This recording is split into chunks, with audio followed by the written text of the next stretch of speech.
double flat ang nangyari. Hindi pa yung tiya pa din. Yung isa ay sunog. Sana ito ay hindi sunog. Para ma-vulcanize natin at yung reserva namin guys na isa ay papahiram namin dito. Yun ang isa salpak. Kasi yung isa hindi na talaga mapapakinabangan. Ang dahilan nito ay sobrang init. Dikit kasi siya eh. Yung dalawang gulong nagdidikit na ganun. Kasi isa sobrang bigat na pahaga. Kaya yun ang cause. Ayan guys oh. Sunog na sunog talaga. Kasi yung gulong na yun oh. Yung sa part na yun doon, sa gilid niya, yung dalawa na yan, yung gitna niya kasi, once na magdikit yan, at sobrang init, posibilidad talaga na sunugin niya. Kaya yan, ito, mapoy daw to. Buti na lang, may dalang fire extinguisher at may dalang tubig. Napakalaking halaga talaga guys na may tubig talagang dala. Kasi kung wala, ubos tong pangarga. Binaba lang muna nila. Ubos tong pangarga na to. Sobrang taranta daw nila. Ang tagal daw nila nahanap yung fire extinguisher. Papatay na yung apoy. Sa kanila nakita. Pero at least kahit paano nakita. Ayan. Yun ang posibilidad talaga pag dikit yung gulong. Lalo itong kuha na to. Damay pa yung mga namin ah. Lumabas na yung apoy guys eh. Nagtatarantaan na eh. Ang masama doon, ikaw na sa ilalim pagbuhos ng tubig. Oo, yan. Ako dito palag buhala ng tubig. Diyan, pag bubuhos tubig, lumiliyag pa rin.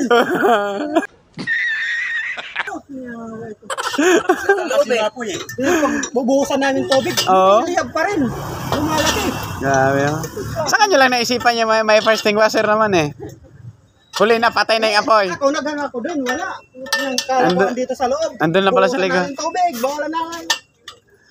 Huli na nakita yung fire extinguisher guys, papatay na yung apoy. Kung inisip ko, yung apoy, nandito na yung apoy. Oo. Kasi pag manginit yan, pag bumaga dito sa taas, dito Apoy para na. sa loob, Malakas pa naman apoy niyan. sunog yun.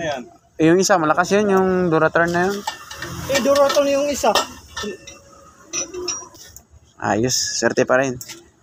Thank you Lord pa rin. At hindi kayo pinabayaan. Papahiram na natin yung reserva natin kasi yung isa, yan doon sa gilid, sunog na yun oh. Sunog yun, sunog. Buti itong isa, hindi. Papavulcanize na lang. One eternity later. Dito tayo. Minto kami saglit kumain at wala, i-adjust din yung preno. Tunog yung preno pakat. I-adjust namin para mamaya dumikit na naman, masunog na naman. Adjust ulit. Adjust yung body. Ito lang din guys, umiinit oh. Adjust lang natin yung preno niya. Ayan na, adjust na ni body. Ano masasabi mo ba din sa kay Jo? Uncle Jo? Okay, experience. Ang gandahan guys oh. Ang gandahan lang ito guys, may dala tayong flashlight. Oh, pwede! Preno talaga, preno. Di makikot yung gulong. Ha? Ikutin mo daw! Preno na talaga ako. Lah, di na maikot guys. Nakababa ba handbrake? Oo. Sabi mo, di makikot eh.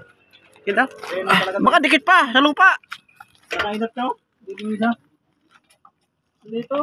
Kita, ikutin mo daw. Sobrang ano no? Di kaya? Ay putang, grabe naman to. Sobrang ipit yan yung preno. Grabe, di na maikot. Dapat din, maikot yung pag ano eh. Wala na, pumakat na yung preno na to. Patayin natin to. Tuloy natin yung... Tulon. Pwede naman natin, kung may tamtax tayo dyan. Tamtax naman natin. Ay, dyan, Roldan, meron. Pag ano to guys, papatayin natin to isang linya na to. Kaso delikado, puno to eh. Sobrang tigas, grabe.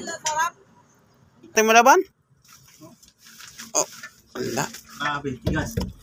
Guys, Mapan. pero sulog na pala lining nito, sir. Kasi ito, umapoy daw to, umapoy. Kaya yun, oh. Sunog na yung... Ay! Yung mga lining sa loob. Atay. Wala nang preno.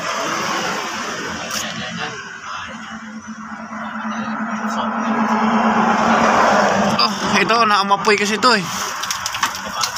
Oh. Ayun yung umapoy. Tapos ito sir, hindi na namin ma-adjust. Stuck up. Hindi na maikot yung gulong. Kunin mo nga galing cellphone ko. Ginawa natin ng paraan. Pinalagyan ko kay buddy ng tamtax itong nasunog na linya. Tapos itong na-stuck up, i-bleed natin. At maghanap tayo guys ng malapit-lapit na signal.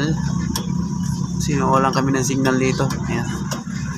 Kasi wala na to. Ito is nasunog. Ayan. Ayan. Parang may ano na sa ilalim ah. Wala na. May pusa na. Sunog na talaga. Ayan. Nakabay script yan bago ano. Oops. Ano yan? Huwag masyadong higpit para ano. Baka may mamapali yung bulabot lang yung ano yan. Tignan mo nga mo dun sa ano. Kunin mo gar. Yung lagayan ng brake fluid kung mayroon pang laman. Ako. Guys. Wala. Hindi na ano. Hindi talaga magawa yung ano. Hintayin na lang yung rescue. Kaya kukunin namin yung reserba. At kami ay aabante na no. Talagang hintayin na lang sila buddy ng rescue. Dumi pa na ng mukha natin. Ano ba eh? Shout out daw. Ano? Shout mga kapatid, mga kaibigan. Kailangan tara ng rescue. To the rescue na. Ito nga, alayin na nga rin itong gulong. Di makaya. Hindi talaga kailangan talaga rescue ni Jing. Di makaya. Yun. Andito na lang video natin guys. Salamat. Shout out sa inyo lahat dyan. Thank you for watching.